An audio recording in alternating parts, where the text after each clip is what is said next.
Today I'm doing a review of Duolingo, which is a language learning game. You can play it on your phone or on your computer. I've used a lot of different educational software, especially foreign language education software. In the past, I've taught myself Chinese, Spanish, and French. So when I started with Duolingo, I wanted to embark on a new language, German, in order to figure out if it could teach me some of the skills that are necessary for the language organically. What's really curious to me about Duolingo, aside from being a game, is that it uses this approach that's what you might call a learn by doing sort of approach. There are no explicit lessons in the game. At no point do you stop and watch somebody explain grammar rules to you, for example. So that is what makes Duolingo very unique as a learning tool, because it's trying to use what you might kind of call the experimental approach, or some people think that this idea of learning by doing without the actual declarative instruction is somewhat akin to how a child learns. And there are definitely pros and cons to it. So within the context of Duolingo, I found that on the one hand, it was very entertaining and interesting to try to guess and figure out different pieces of the language, but I also ran into problems. For example, German is very unique. It has three genders. Unlike Romance languages like French and Spanish, German has not just masculine and feminine, but also the neuter gender. Now, because Duolingo never tells you that, because it never explains it, you have to figure that out yourself. So for that reason, you can be very lost very easily. And right off the bat, I think it's extremely important that you go and Google and use other resources in order to learn more about the language you're trying to learn. So I don't think Duolingo can be used entirely to learn languages, the only tool. It definitely needs to be supplemented with other resources, or you might miss a lot of these subtleties that go into a given language. Now, as far as this sort of inductive approach, this figuring out, learning by doing works, I think Duolingo has created a tool that does a very good job of enforcing strictness where it can.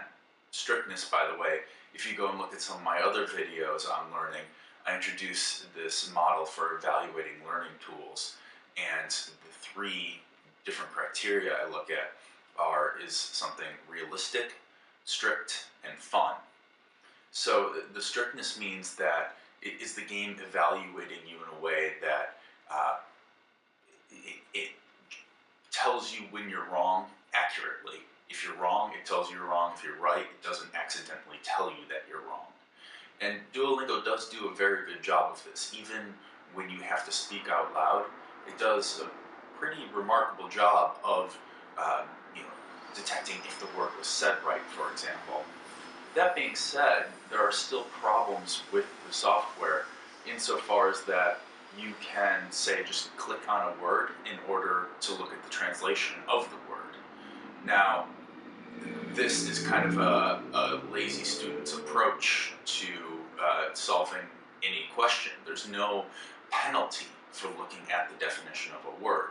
And as a result, it's kind of easy to just click through the questions and lazily remind yourself without consequence. You can just be like, oh, yep, that's the definition of that word, and get the question right.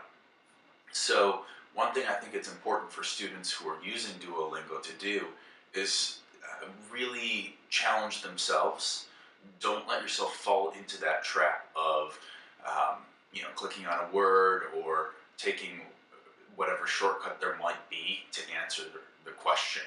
Challenge yourself in the sense of try to make your best educated guess, and if you get it wrong, that's fine. That's kind of the purpose of playing the game, is to get it wrong, to try again, and in that little frustration that you might encounter, that's where the true learning comes from.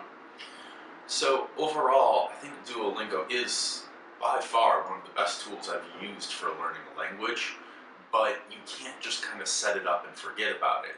There are definitely things that you need to do in order to get the most out of your time spent playing the game. All of that said, I think that it is a very fun game. It's very easy to go and spend a half an hour every day practicing a foreign language with Duolingo. And to the third criteria that I mentioned a minute ago about it being realistic, well, speaking a foreign language is a very interesting skill in that nothing quite simulates speaking to another person. There's emotions, there's nervousness that comes up when you speak to another person. So nothing's going to be a perfect transfer from a game to the real world like that.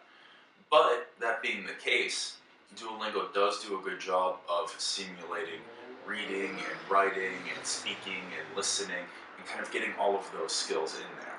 So as far as what's possible for a digital tool to do, I think Duolingo does a wonderful job of teaching foreign languages, but I do think that a student definitely needs to supplement it with research and self-enforced strictness. For a full review of Duolingo and for a lot more tips about learning and maximizing your educational process, your practice sessions, check out my blog at lifebyexperimentation.com.